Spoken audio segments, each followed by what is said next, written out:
Saya sudah berkali-kali mengucapkan salam sama tetangga saya, enggak timbul itu perasaan cinta sama tetangga saya. Enggak timbul perasaan hilang dendam, iri, dengki saya sama tetangga saya.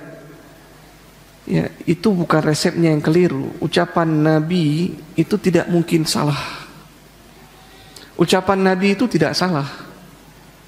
Ya, tetapi hati Anda yang keliru.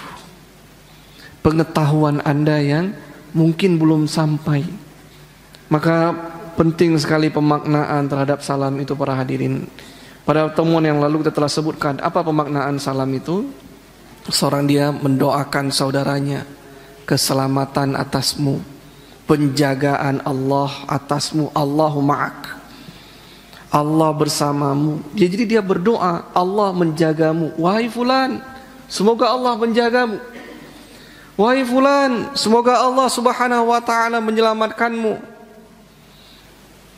Kemudian dia ucapkan warahmatullah, kasih sayang Allah untukmu. Luar biasa para hadirin. Coba bayangkan kita ketemu sama orang yang kita dengki padanya, ya, iri, hasad. Maka kita doakan semoga kecintaan Allah atasmu. Hilang atau tidak tuh? Terkikis para hadirin. Ya, kecintaan Allah atasmu.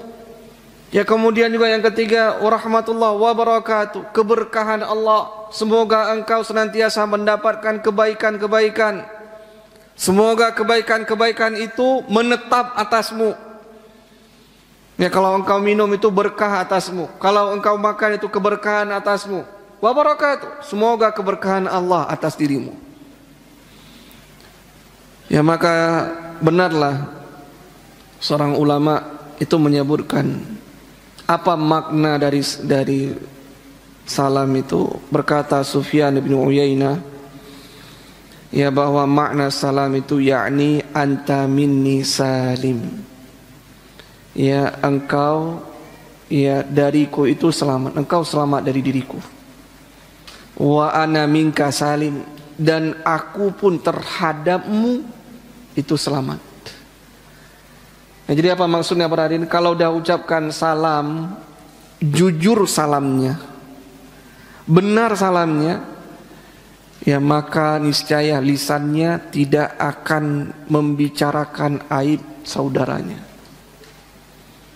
Jadi kalau salamnya itu jujur dalam hatinya, ya, dia tidak akan memaki saudaranya. Kalau salamnya itu benar muncul dari dalam jiwanya, jujur kepada Allah Subhanahu wa ta'ala, tidak akan dia melaknat saudaranya. Apa sebabnya para hadirin? Karena makna dari salam itu dia fahami.